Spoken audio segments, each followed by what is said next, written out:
لیا کہ وہ شیعہ ہے اور اسی موجودہ قرآن پر ان کا ایمان ہے. بات تو یہی ختم ہو جاتی ہے. لیکن ہم انشاءاللہ مولوی صاحب کو بہت کچھ دکھانے کے لیے حاضر ہوئے اور پیش کریں گے. ابھی تو ہم نے صرف اپنی کتابیں جو ہیں ان سے عرض کر رہے ہیں. دوسری گزارش یہ ہے محترم، میں نے جو صحیح اور معتبر کے سلسلے میں عرض کیا ہے نا، صحیح اور معتبر میں مولانا صاحب خود تسلیم کریں کہ فرق ہے اور صحیح اور معتبر میں فرق ہے. اب رہا اصول کافی کی روایتوں کے سلسلے میں مولانا صاحب نے یہ کہا کہ جب اس کی کچھ روایتیں جو ہیں ان پر اعتبار نہیں اور کچھ جو ہے وہ قابل، تو پھر جب ایک قابل اعتبار نہیں تو ساری کی ساری یعنی اس کے اوپر قابل اعتبار نہیں. یہ ایک فضول سی بات ہے. لکھنے والا غیر معصوم ہے اور جب آپ علم رجال میں جائیں گے تو آپ کو راوی ضعیف بھی ملیں گے، راوی آپ کو شرابی بھی ملیں گے جنہوں نے ائمہ سے نسبت کی ہے اپنی باتوں کی. تو اس لیے اگر مولانا صاحب علم رجال کو پیش نظر رکھیں تو یہ بات کہنا غلط ہوگا کہ اگر ایک بات جو ہے وہ ایک کتاب کی جو ہے وہ اگر غیر معتبر ہے تو ساری کی ساری نہیں. ایک انسان جو غیر معصوم ہے لکھنے والا، اس سے ہر قسم کا امکان ہو سکتا ہے. اب قرآن مجید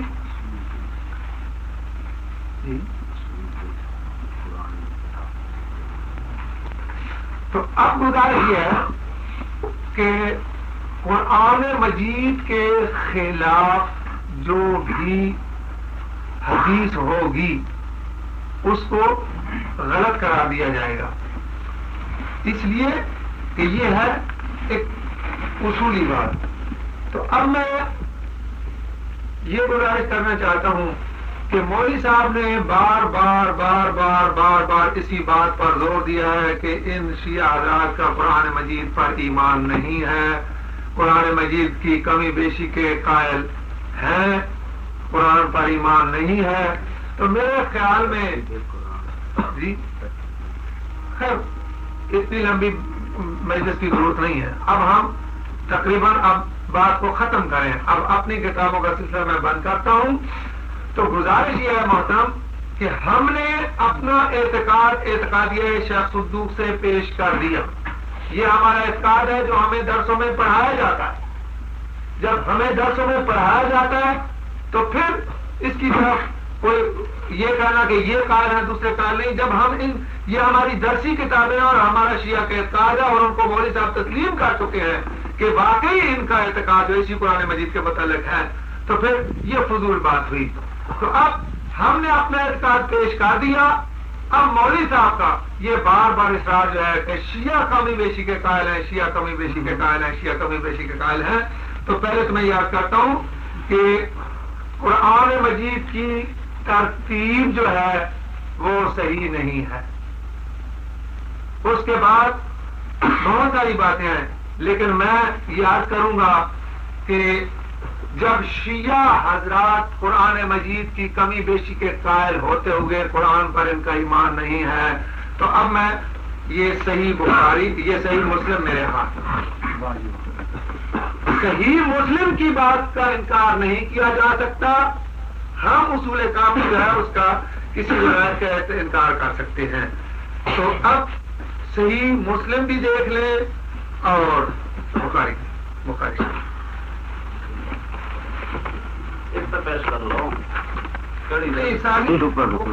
گزارش یہ ہے کہ شیعہ کا قرآن پر ایمان اس لیے نہیں ہے. مولوی صاحب نے بار بار کہا ہے کہ قرآن میں کمی بیشی کے قائل ہے شیعہ. صحیح ہے نا بھائی؟ سر بولتے رہیں کوئی بات نہیں ہے. میں آپ سے پوچھ رہا ہوں جی. ہاں لہذا اب جب شیعہ کا یہ جرم ہے اور وہ بھی اس کے باوجود کہ ہم نے اپنا اعتقاد پیش کر دیا اور پھر اصول کافی سے یہ بھی عرض کر دیا کہ قرآن مجید یہی ہے، جو ہماری طرف کمی بیشی کی نسبت کرے گا وہ کذاب ہے، جھوٹا ہے. لیکن اس کے باوجود بھی جب مولانا صاحب اسی بات پر مصر ہے تو جناب یہ صحیح بخاری اور صحیح مسلم یہ سیاستہ میں دونوں بڑے سے بڑی صحیح کتابیں ہیں. اب اس میں آیت رجم جو ہے، آیت رجم حضرت عمر ابن خطاب رضی اللہ تعالی عنہ خود راوی ہے اس روایت کے. آیت رجم کا ذکر کیا ہے حضرت عمر بن خطاب نے کہ یہ قرآن مجید میں نازل ہوئی ہے، اور میں ڈرتا ہوں، خوف کھاتا ہوں کہ لوگ یہ نہ کہیں کس نے قرآن میں بڑھا دیا، یہ اللہ کا کلام ہے، اللہ کا کلام ہے۔ جناب پیغمبر پاک نے بھی رجم کیا، ہم نے بھی پیغمبر پاک کے بعد اس پر عمل کیا۔ تو جب یہ قرآن مجید میں آیت داخل ہے حضرت عمر کے قول سے، صحیح بخاری کی روح سے، تو جناب اب مجھے اس قرآن مجید میں یہ آیت اگر آپ تلاش کر کے دے دیں تو ہم شیعہ جھوٹے، آپ سچے۔ اگر قرآن مجید میں یہ آیت مل جائے تو پھر شیعہ تحریف قرآن کے قائل ہیں، غیر شیعہ نہیں۔ آپ اگر یہ قرآن مجید میں آیت ہے تو اس کو پیش کریں، اگر آپ پڑھنا چاہیں تو میں آپ کے ہاتھ میں دیتا ہوں، یہاں سے خود آپ پڑھیں اور خود ہی ترجمہ کریں۔ نہیں آپ پڑھیں، میں آپ ہاں اور ان پر نہیں آپ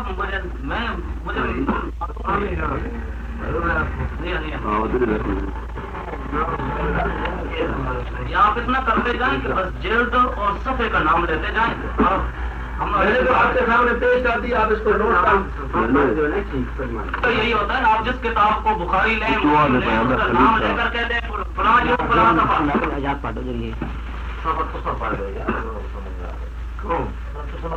جب اصا پیش کر دیتی ہے مولوی صاحب کے سامنے تو پھر اس یہ جناب اکھاں نال دیکھ لو، تیسری اور صفحہ نمبر 169 صحیح بخاری، اور ابن ماجہ پر ایک خدمت حاضر ہے، صفحہ نمبر 139 ہے، اسی میں بھی یہی بیان ہے۔ ایک آیت یہ ہے اور دوسری آیت رضاعت ہے۔ بہرحال اس کے ساتھ ساتھ صحیح مسلم ہے۔ اب اس میں آیت رجم ہے، آیت رضاعت ہے، اگر یہ آیتیں قرآن مجید میں موجود ہیں اس میں تو آپ پیش کر دیں، ہم جھوٹے ثابت ہو جائیں گے، اور اگر نہیں ہے تو پھر آپ خود ہی فیصلہ کریں۔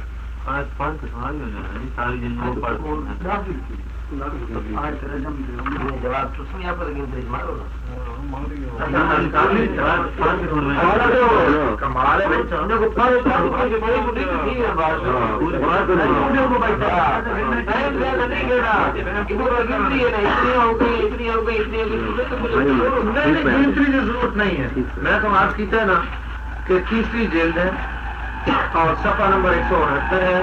حضرت عمر ابن خطاب خود فرما رہے ہیں، حضرت عمر ابن خطاب کہ آئے رجم قرآن مجید دی آئے تھے، اللہ نے اس میں قرآن مجید نازل کیتا اور یہ اللہ کا کلام ہے، لہذا اگر کوئی یہ بات چاہے کہ اللہ کا کلام نہیں تو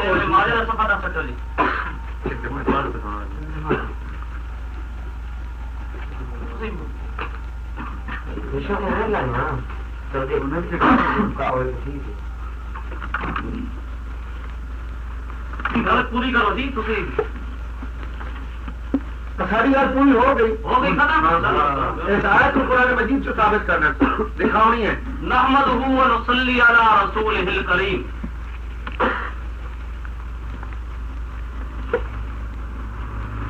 میں اب تک یہ بات آپ کے سامنے پیش کر رہا تھا کہ اہل تشیع حضرات کا یہ نظریہ ہے کہ یہ قرآن کریم صحیح شکل میں موجود نہیں، جس طرح نبی کریم صلی اللہ علیہ وسلم پر نازل ہوا تھا اب اس طرح موجود نہیں، اس کے اندر تبدیلی ہو چکی ہے، کمی بیشی ہو چکی ہے۔ اس کے متعلق میں نے 13 روایتیں ان کے بزرگوں سے ائمہ کرام سے پیش کی۔ اب میرے پاس